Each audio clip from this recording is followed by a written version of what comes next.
Akkam jirtu nagaa keessanii jiruuf jireenyi badhaadhaa ani nagaa kooti galata waaqayyoo haa ta'u Dibooraadhaa baga nagaadhaan gara Kemo Tube chaanaalii dhuftan isiniin jecha namooti na duukaa turtan yaada keessan naaf irraa turtan ulfaadhaa galatoomaan isiniin jechuu barbaada akkasumallee namoonni chaanaalii kanaaf haaraa taatan baga nagaadhaan dhuftan Kemo Tube chaanaaliini chaanaalii Afan Oromo barsiisudha jechuudha Afan Oromo Afan Amharic Afan Oromo Afan Ingiliffaan akkasumallee Afan Oromootiin viidiyoolee hojjetaman hedduu ni argattu jechuudha Kemo Tube chaanaalii jalatti baga nagaadhaan dhuftanii chaanaalii kana subscribe gochuudhaan akkasumallee viidiyoon yeroo yerootti gadhiisu akka isin bira ga'uuf mallattoo bilbilaa kan qabdu kana tuqaa viidiyoo kana yoo jaallattan like godhaa akkasumallee hiriyoota keessaniif share gochuu hin dagatinaa har'ammoo kan nuti walii wajjiniin ilaallu Afaan Oromoo fi Afaan Ingiliffaatiin akkamitti of beeksisuu akka dandeenyu walii wajjiniin ilaalla jechuudha. Na waliin turtii gaarii.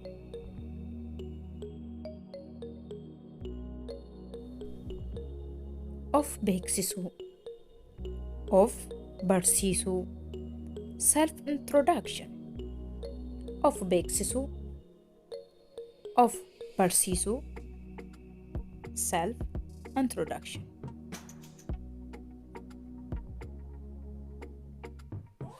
Ashama.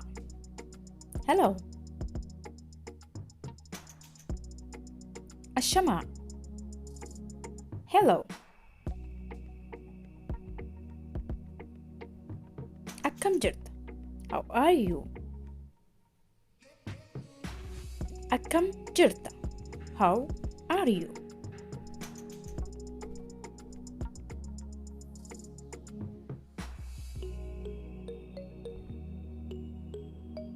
Maqaan koo Boontuudha.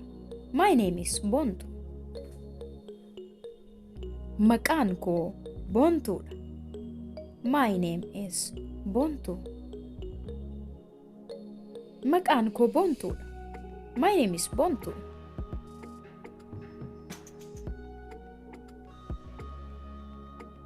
Maqaan abbaa koo Gadaadha. My father's name is Gada. Maqaan abbaa koo Gadaadha. My father's name is Gada.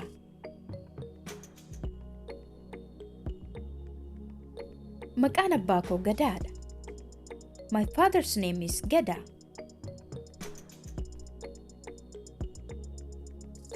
Maqaan haadha koo Toltuudha. My mother's name is Toltu. Maqaan haadha koo Toltuudha. My mother's name is Toltu. Maqaan haadha koo Toltuudha. My mother's name is Toltu. Ani obboleettii lamaa fi obboleessa tokkon qaba. I have 2 sisters and 1 brother. Ani obboleettii lamaa fi obboleessa tokko qaba. I have 2 sisters and 1 brother. Ani obboleettii lamaa fi obboleessa tokkon qaba. I have 2 sisters and 1 brother. Maatii koo keessa namoota 7tu jira. There are 7 people in my family. Maatii koo keessa namoota 7tu jira.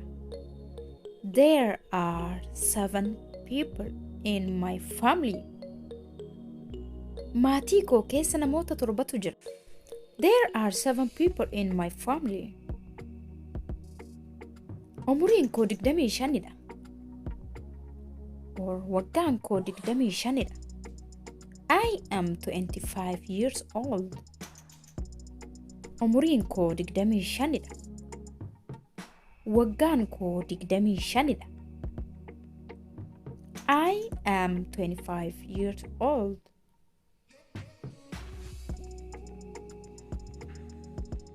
Ani Itoophiyaa irraan dhufe.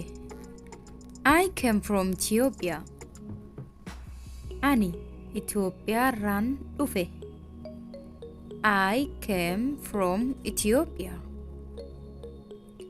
Ani Itoophiyaa irraan dhufe.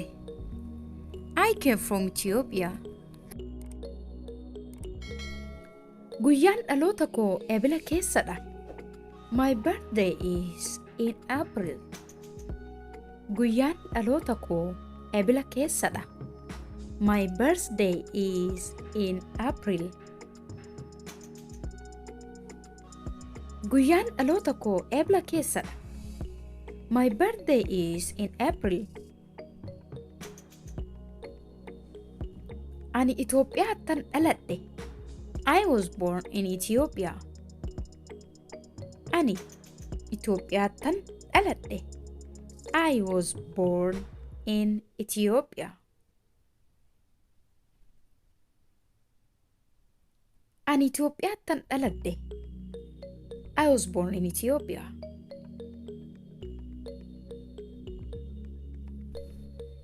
Ani Kanaadaan jiraadha. I live in Canada. Ani Kanaadaan jiraadha. I live in Canada. Ani Kanaadaan jiraadha. I live in Canada.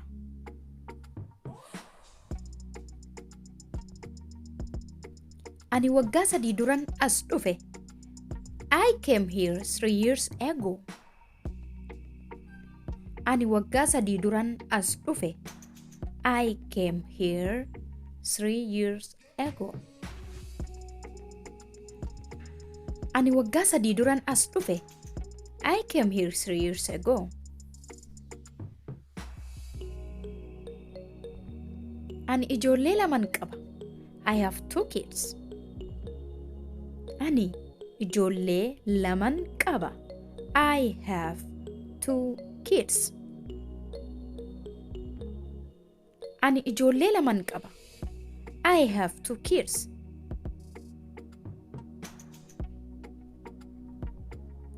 Ani barsiistuudha. I am a teacher. Ani barsiistuudha. I am a teacher. Ani barsiistuudha. I am a teacher. Ani mana barumsaa sadarkaa tokkoffaan barsiisa. I teach at an elementary school. Ani mana barumsaa sadarkaa tokkoffaan barsiisa. I teach at an elementary school. Ani mana barumsaa sadarkaa tokkoffaan barsiisa. I teach at an elementary school.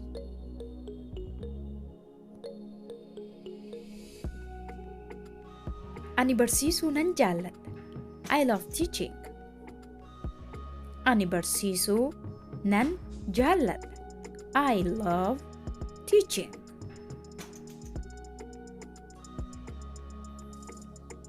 Ani barsiisuu nan jaalladha.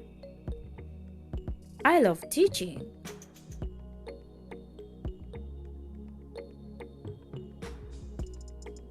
Yeroo boqonnaa kootti dubbisuun jaalladha. In my free time, I like reading. Yeroo boqonnaa kootti dubbisuun jaalladha. In my free time, I like reading. Yeroo boqonnaa kootti dubbisuun jaalladha. In my free time, I like reading. Gosti barnootaa ani jaalladhu herregadha. My favorite subject is mathematics. Gosti barnootaa ani jaalladhu herregadha. My favorite subject is mathematics. Gosti barnootaa ani jaalladhu herregadha. My favorite subject is mathematics. Nyaatni ani jaalladhu caccabsaadha. My favorite food is caccabsa. Nyaatni ani jaalladhu caccabsaadha. My favorite food is caccabsa. Nyaatni ani jaalladhu caccabsaadha. My favorite food is caccabsa. Guyyaa torbanii ani jaalladhu jimaatadha. My favorite day of the week is Friday. Guyyaa torbanii ani jaalladhu jimaatadha. My favorite day of the week is Friday. Guyyaa torbanii ani jaalladhu jimaatadha. My favorite day of the week is Friday.